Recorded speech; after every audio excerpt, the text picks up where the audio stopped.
Hello, ladies and gentlemen. This is Miss Skokan. This is our first lesson in Chapter 8, which is all about confidence intervals. Our learning targets are identify an appropriate point estimator and calculate the value of a point estimate, interpret a confidence interval in context, determine the point estimate and margin of error from a confidence interval, use a confidence interval to make a decision about the value of a parameter. Ms. Skokan wants to implement a new reward system. When a student does something great, they randomly pick a bead from the bead jar. If the bead is red, they get a piece of candy. If not, they don't win a prize. The question is, what are the chances that a student chooses a red bead? Each group will get a sample of beads and will create a confidence interval to estimate the true proportion of red beads. The group with the smallest interval that captures the true proportion wins a prize. So we're going to start out with a bead jar, and then we're going to pick a random sample of 20 beads from the jar. We're going to calculate the proportion of beads that are red by dividing the number of red beads by the number in the sample. And because the number in the sample is going to be 20, we're going to be dividing by 20. When we calculate the sample proportion, remember we use the symbol p hat. So if out of 20 we end up with 5 that are red, we're going to have a p hat of 0.25. That will be the point estimate for the true proportion of red beads. And when we say that, the point estimate, what we're trying to do is estimate the true proportion, the actual proportion of red beads or percentage of red beads in the big bead jar. And we're going to use our sample as our point estimate. So the population is all the beads in the jar. And the parameter of interest is P, which is the true proportion of red beads in the jar. The sample is the 20 beads that we pulled out. And the statistic is the P hat, which is our point estimate. Now we're going to take our point estimate and change it into an interval of values by adding and subtracting some value from the point estimate. The number that we add and subtract is going to be called the margin of error. And we can choose any amount to add and subtract, but remember, the smallest interval that captures the truth is the winner. What margin of error do we want to use and why? Well, we know if the narrowest interval, the smallest interval, is going to be the winner, we do not want to add too big of a number. Our sample proportion is 0.25. So think about what might be a reasonable amount to add and subtract to create an interval of values. We can pick really any number, but let's say that we decide to use a margin of error of 0.05. And the reason why, of course, is because we want to keep our interval as narrow as possible. Now let's use the point estimate and the margin of error that we just chose to write an interval that we think contains the actual or the true proportion of red beads. If we start with the point estimate of 0.25 and we add and subtract our margin of error that we chose of 0.05, we're going to end up with an interval of 0.20 to 0.30. And you may remember the interval notation that we learned back in algebra, and we're going to use a type of interval notation, but we're not going to use the square brackets. We used to use square brackets to indicate when it was an inclusive interval, but we're not going to do that. We're going to use round parentheses, and we are going to assume it's inclusive.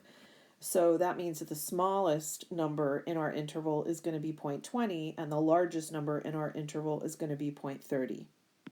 Next, let's think about how confident we feel that our interval captures the true proportion. Do we really think that the actual proportion or percentage of red beads in the jar is between 20 and 30?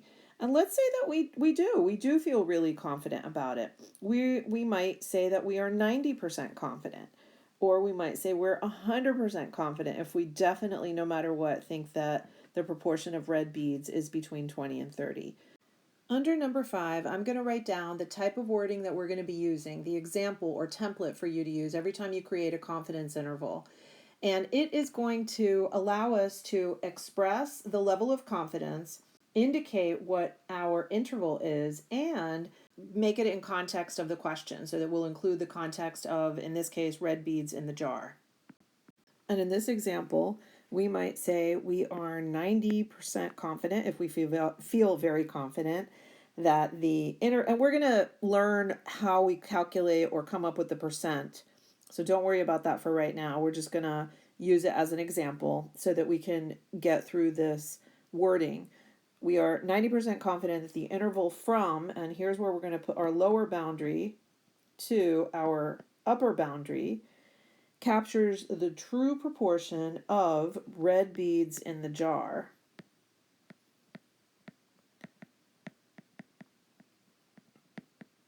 And sometimes we're not going to be looking at the proportion. Sometimes we're going to be looking for another parameter. But here is the wording that we're going to use when we conclude that we have created an interval that includes or that captures the true parameter.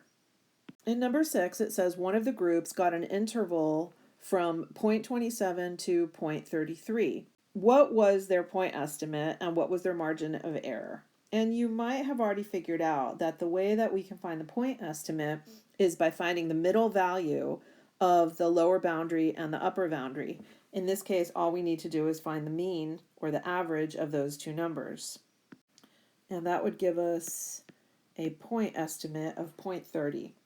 The margin of error is the difference between the point estimate and either the lower boundary or the upper boundary. We can either subtract, as I just described, or we can also recognize that the margin of error is half the difference between the lower boundary and the upper boundary. And in the example that we're using, that means we're going to have a margin of error of 0.03. One group claims that the true proportion of red beads is 0.25. Does your interval support or deny this claim? And then, of course, we need to explain why or justify our answer. So big picture, we're trying to estimate the proportion of red beads in the jar, and we take a sample so that it can be our estimate, but we recognize that just the point estimate is too narrow. So we build in a margin of error, the plus or minus number, and our estimate is actually going to be an interval of two values. So when one group claims that the true proportion of red beads in the jar is 25% or 0.25, does our interval that we picked between 0.20 and 0.30 support or deny this claim? And we recognize that 0.25 is within our interval. So we know that our interval does support the claim. If the claim number were outside the interval, then that would not support, then our interval would not support the claim. From here on out, we're going to recognize that the interval contains all plausible values or all reasonable values of the population parameter of interest. Let's fill out our box of important ideas. The purpose of the confidence interval is for us to be able to estimate the population parameter that we're interested in.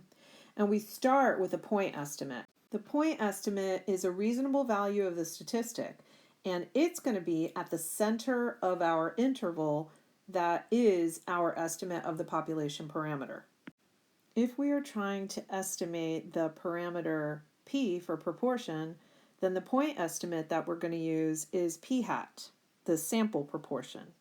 And if we're trying to estimate the population mean, we're going to use the sample mean as our point estimate. That leads us into the confidence intervals. As we discussed, the confidence interval is made up of the point estimate plus or minus the margin of error. And we can write it in one of two ways, either the way that I've already written it, or we can write it using the lower boundary and the upper boundary of the confidence interval.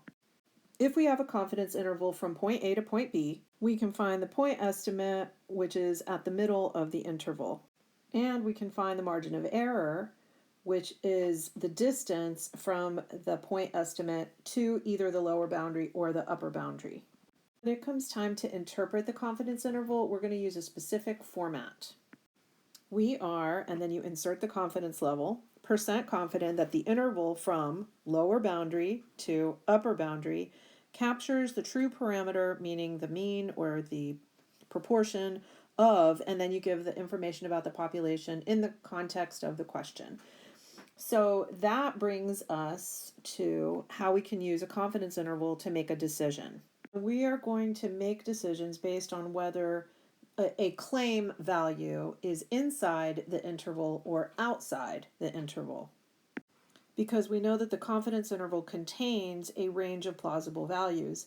Anything outside that range is an implausible or an unreasonable value, a value that makes us suspicious, that makes us believe that something has changed. This brings us to your check your understanding questions, and so you are going to work on these. Remember to read carefully, write down the important information, follow the model from the example in the notes and or the information in the important idea box, and then go online to check your answers in our posted notes. I will see you back in class.